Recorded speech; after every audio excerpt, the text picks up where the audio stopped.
पुराने समय की बात है। नगर में रहने वाला सवल नाम का एक लड़का अपनी जिंदगी से बहुत निराश था। उसकी निराशा का कारण यह था कि अब वह कुछ भी नहीं कर रहा था।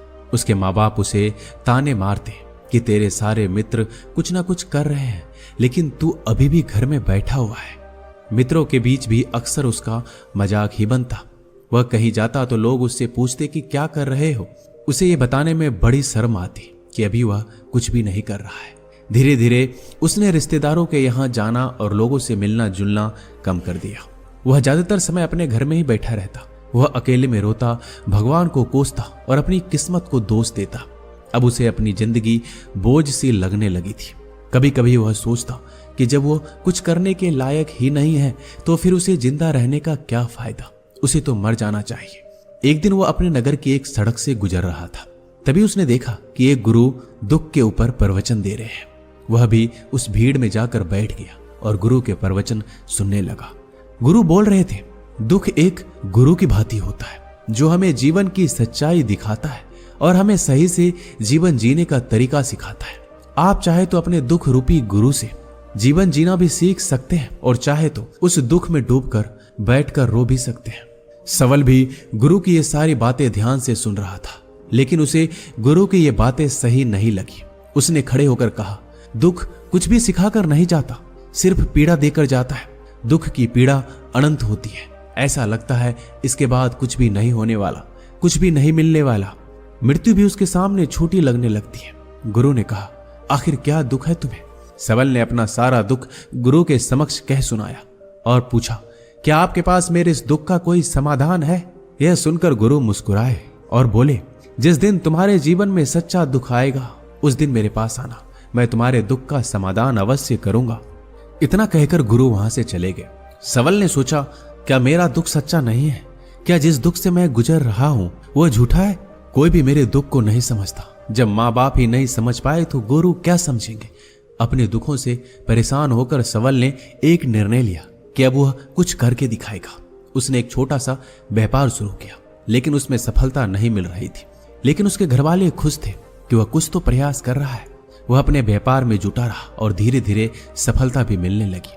फिर उसने रफ्तार पकड़ ली। सिर्फ 3 साल के अंदर ही वह एक बड़ा व्यापारी बन गया। अब सवल के चारों तरफ ऐसे बहुत से लोग थे जो उसकी चिंता करते थे, उसे पसंद करते थे, उसके काम की प्रशंसा करते थे। अब उसके घरवाले भी उसकी प्रशंसा करते थकते नहीं थे। दिन प्रतिदिन उसके मित्रों की संख्या बढ़ती जा रही थी। अब वो अपनी जिंदगी से बहुत खुश था। उसके कुछ मित्रों ने उसे सलाह दी कि जब तुम बड़े व्यापारी बनकर इतना खुश हो तो सोचो, अगर तुम इस नगर के, इस राज्य के सबसे बड़े व्यापारी बन जाओगे तो तुम्हारे पास कितना सुख होगा, कितने लोग तुमसे जुड़ना चाहेंगे, तुम्हारा कितना यश फैलेगा। स्वयं राजा भी तुमसे मित्रता करना चाहेंगे और जरूरत पड़ने पर तुमसे ही धन उधार लेंगे। मित्रों की यह बात सवल के मन में घर कर गई। अब उसने और भी धन कमाने का प्रयास शुरू कर दिया, लेकिन उसे यह सब अब जल्दी चाहिए था। वह सब कुछ प्राप्त करने में अपना ज्यादा समय बर्बाद नहीं करना चाहता था। इसलिए उसने ऐसे भी कार्य करने शुरू कर दिए जो उचित नहीं थे। उसने बड़ी मात्रा में अपने मित्रों से उधार लेना शुरू कर दिया। ज्यादा मुनाफा कमाने के लालच में अपने सामान में मिलावट करने लगा। उसने दूसरे व्यापारियों के खिलाफ षड्यंत्र भी रचे। उसने डराया, धमकाया। जैसा जैसा उसका मित्र कहते गए वही करता गया। वह इन तरीकों से ज्यादा धन तो कमा रहा था, लेकिन अब उसके जीवन में सुकून नहीं था। उसके मन की शांति गायब हो गई थी। उसे रातों में नींद नहीं आती थी। वह किसी उधेड़ बुन में लगा रहता था। सुख साधन की सारी वस्तुएं होने के बाद भी उसे किसी में सुख नहीं मिल रहा था। एक दिन सबल अपनी बग्गी में सवार होकर कहीं जा रहा था। तभी रास्ते में उसे गुरु का आश्रम दिखा। वह रुक गया। वह गुरु के पास जाकर बोला, गुरुदेव, आपने कहा था जब तुम्हारे जीवन में सच्चा दुख आए तब मेरे पास आना। मैं अब बहुत ही दुखी हूं। मेरे रातों की नींद गायब हो गई है। मुझे कहीं सुकून नहीं मिल रहा। इस तरीके से सबल ने अपनी सारी समस्या गुरु के सामने कह सुनाई। गुरु ने कहा, जब तुम मुझसे पहली बार मिले थे तब भी तुम किसी दुख में थे। तुमने उस दुख से क्या सीखा? सबल ने कहा, मैंने सीखा कि सिर्फ सोचने और चिंता करने से कुछ नहीं होता। अपनी सोच को सच करने के लिए कर्म करना पड़ता है और सिर्फ कर्म करने से भी कुछ नहीं होता। अपने कर्म को अंतिम पड़ाव तक ले जाना भी आवश्यक होता है। चाहे रास्ते में कितनी मुश्किलें आए, मन कितना ही निराश हो, कितना ही लगे कि अब आगे कुछ नहीं होने वाला है, तब भी ये मानकर चलो कि मैं जो कर रहा हूं उसमें मैं अवश्य सफल हूंगा। लोग सिर्फ सफल व्यक्ति को सम्मान देते हैं, फिर चाहे कोई कितना अच्छा क्यों ना हो, वह लोगों की नजरों में बोझ ही होता है। यह सब सुनकर गुरु मुस्कुराए और बोले, यह असली दुख नहीं है। जब तुम्हारे जीवन में असली दुख आए तब मेरे पास आना, मैं उसका समाधान अवश्य करूंगा। सवल ने जाते समय गुरु को सोने के सिक्कों से भरा एक घड़ा भेंट किया। घड़ा देखकर गुरु ने कहा, यह मेरे किसी काम का नहीं, इसे उस पेड़ के नीचे गड्ढा खोद कर दफना दो। सवल ने गुरु के कहे अनुसार घड़े को पेड़ के नीचे दफना दिया और वहां से चला गया। कुछ दिनों तक व्यापार अच्छी तरक्की कर रहा था, लेकिन गलत व्यापार की वजह से धीरे धीरे उस व्यापार में घाटा होने लगा। उसकी सारी धन संपदा धीरे धीरे खत्म होने लगी और एक दिन ऐसा आया जब उसके पास कुछ भी नहीं बचा और वह कर्जे से लद चुका था। लेकिन वह निश्चित था, क्योंकि उसने सारा कर्ज अपने मित्रों से ही लिया था। वो सोचता था कि उसके मित्र बुरे समय में उसका साथ देंगे, लेकिन ऐसा कुछ भी नहीं हुआ। बुरा समय आते ही मित्रों ने अपना उधार मांगना शुरू कर दिया। उधार वापस न मिलने पर जान से मारने की धमकी भी दी। उसके चाहने वाले सब उससे दूर हो गए। उसके वो मित्र जो उसके साथ मौज मस्ती करते थे अब उससे दूर भागने लगे। उसके परिवार वाले उसके गलतियां और कमियां गिनाने लगे। उसकी सारी संपत्ति नीलाम हो गई, उसके पास कुछ भी नहीं बचा। उसने अपने पिता से सहायता मांगी तो पिता ने कहा, मेरे पास ये थोड़ी सी संपत्ति है, अगर मैं ये भी तुम्हें दे दूंगा तो मैं तुम्हारी मां को कहां रखूंगा। ये संपत्ति हमारा आखिरी सहारा है। सबल के भीतर बहुत गहरा दुख था। उसके आसपास कोई नहीं था जो उसके दुख को समझ सके, उसे संभाल सके। लोगों से मिले इस धोखे और विश्वासघात की वजह से वो अंदर तक टूट गया। उसे लगने लगा कि अब जीने का क्या मतलब, अब तो मृत्यु ही एकमात्र सहारा है। वो आत्महत्या करने के लिए पहाड़ी की तरफ जा रहा था। तभी उसे याद आया कि गुरु ने कहा था, जब तुम्हारे जीवन में असली दुख आए तब मेरे पास आना। सबल गुरु के पास गया और अपना सारा दुखड़ा उन्हें सुनाया। आंखों में आंसू भरकर बोला, मेरे इस दुख का समाधान कीजिए गुरुदेव। गुरु ने कहा, जब तुम्हारे जीवन में असली दुख आए तब मेरे पास आना, मैं उनका समाधान अवश्य करूंगा। सबल ने कहा, क्या अभी जो मेरे जीवन में घट रहा है क्या वो दुख नहीं है? आखिर असली दुख होता क्या है? गुरु ने कहा, सबसे पहले तुम मुझे ये बताओ, इस दुख से क्या सीख मिला?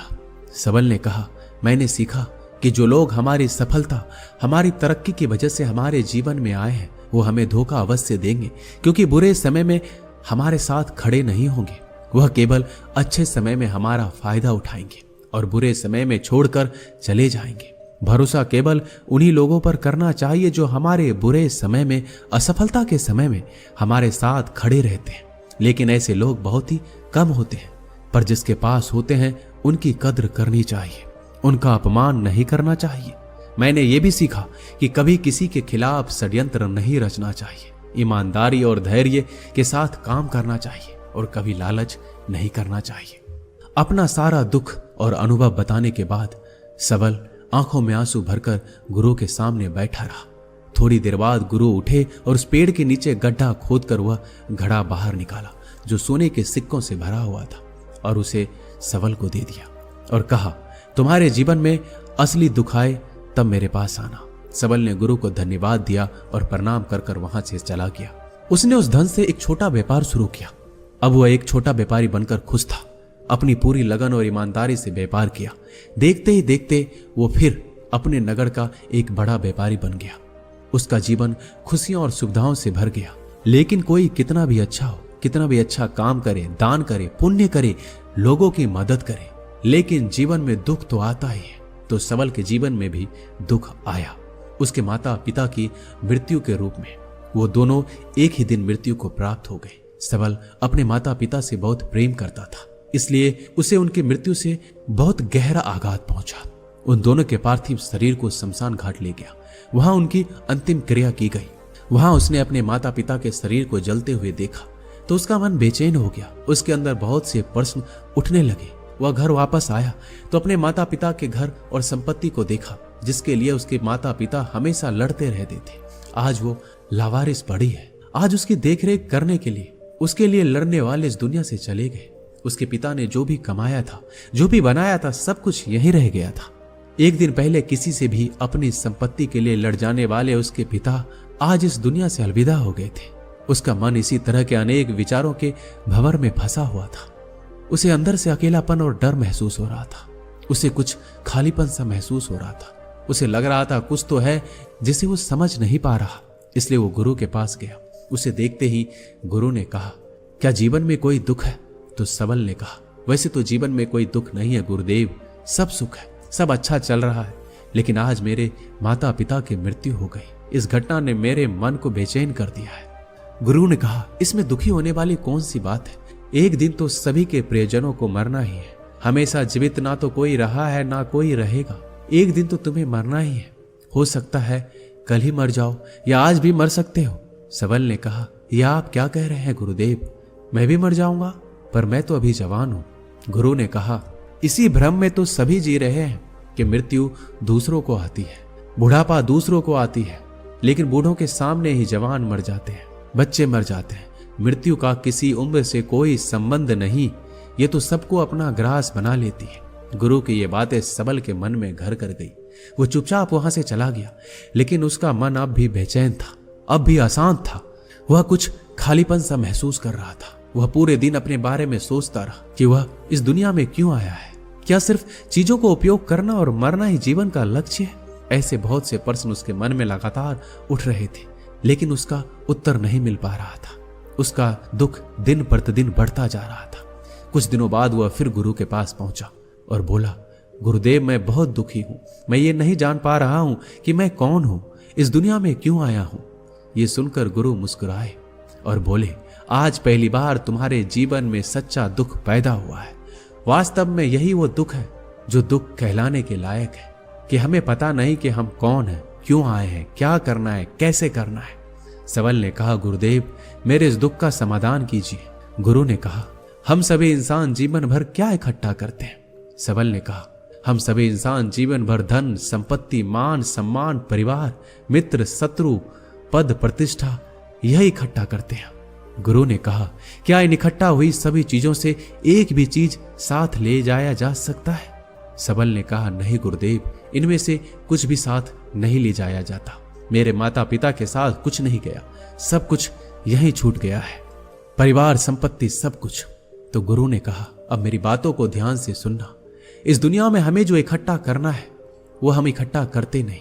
चीजें जो हमारे सामने होती है लेकिन हम उन्हें देखने का प्रयास नहीं करते। इस दुनिया में हमें जिस चीज को इकट्ठा करना है वो हम खुद हैं। हमें खुद को इकट्ठा करना है ताकि जब मृत्यु हो तो हम एक हो सके और स्वयं को पहचान सके। हम भीतर से बटे हुए हैं। हम बटे हुए हैं प्रेम में, नफरत में, क्रोध में, जलन में, धन में, संपत्ति में, पद में, प्रतिष्ठा में, मान में, पहचान में, धर्म में, जाति में। ऐसे ही सैकड़ों हजारों चीजों और वासनाओं से हम बटे हुए हैं।